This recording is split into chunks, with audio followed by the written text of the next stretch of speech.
नमस्कार मित्रांनो, माझे नाव औदुंबर राजकुमार खैरे. आज आमचा वाकी गावामध्ये हा दुधाचा व्यवसाय आहे. आम्ही एक दूध उत्पादक शेतकरी आहे. तुम्ही बघू शकता की आज आमच्या गोठ्याची अवस्था काय आहे. काल काल झालेल्या एक पावसामुळे, वादळामुळे आमचा संपूर्ण गोठा हा शेड हे सगळं उचलून गेलेले तुम्ही बघू शकता. शेडमध्ये काहीच राहिलेलं नाही, पत्रे वगैरे सगळे फुटून गेलेले आहेत. तर अशा तऱ्हेने मला असं म्हणायचं आहे की सरकारने ही जी भरपाई द्यावी. पंचनामा वगैरे केलेला आहे सगळा. तर अशा तऱ्हेने पत्रे वगैरे सगळे फुटलेले आहेत. तुम्ही बघू शकता शेड अख्खं निघून आलेले. तर ह्या आमच्यासारख्या तरुण पिढीने हा व्यवसाय करत असताना कुठल्या अडचणी कशा येतील हे काही सांगता येत नाही. तर त्यासाठी सरकारने थोडी भरपाई दिली पाहिजे.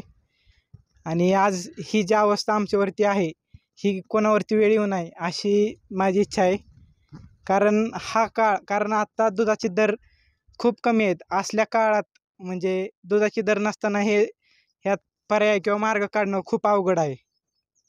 तेव्हा मी सरकारलाही विनंती करतो दुधाचे दर पण वाढावं आणि याचं काहीतरी पर्याय पण निघायला पाहिजे. हा जो आपला गोठा आहे तो 30 बाय 250चा आहे. तर यासाठी कमीत कमी 18 ते 20 लाख रुपये खर्च येणार आहे. तर एक सामान्य शेतकऱ्यांनी एवढे पैसे कुठून आणायचे? दुधाला भाव नाही आहे, पशुखाद्याचे भावसुद्धा खूप आहेत. असल्या काळात 18 ते 20 लाख रुपये शेतकऱ्यांनी कुठून आणायचे? यासाठी मी सरकारला एकच विनंती करतो की यासाठी थोडाफार खर्च मिळावा. तर आज आपल्याकडे 90 जनावरं आहेत लहान मोठी.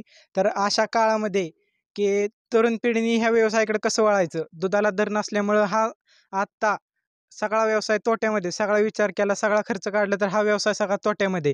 अशा काळात तरुण पिढीने ह्या व्यवसायाकडे कसं वळायचं किंवा हा व्यवसाय कसा करायचा?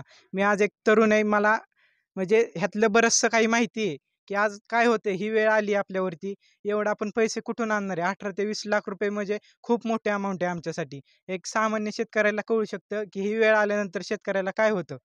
तर मी सरकारला विनंती करतो की यासाठी सरकारने काहीतरी मदत करावी. पशुखाद्य सगळं, चारा नियोजन सगळं आपण खर्च काढला तर हा व्यवसाय सगळा तोट्यामध्ये चाललेला आहे. आता टोटली हा लॉसमध्ये व्यवसाय आहे. मग अशा काळात तरुणांनी ह्या व्यवसायाकडे कसं वळायचं किंवा हा व्यवसाय कसा करायचा ह्याची थोडी सरकारने घेतली पाहिजे. आणि पशुखाद्याचे वगैरे थोडेसे दर कमी झाले पाहिजेत. दुधाचा दर हा वाढला पाहिजे. आज 28 रुपये दर असताना शेतकऱ्याला काहीच परवडत नाही आहे. त्याला शेतकऱ्याचे जवळचे पैसे घालायला पण पैसे उरत नाही आहेत. मग अशा काळात शेतकऱ्यांनी करायचं काय? आज आमच्या गोठ्याचं 18 ते 20 लाख रुपयाचं नुकसान झालेलं आहे. त्याची भरपाई कोण देणार? निसर्गाने सुद्धा शेतकऱ्याची साथ सोडलेली. अशा काळात मी सरकारला विनंती करतो की आम्हाला काहीतरी मदत झाली पाहिजे.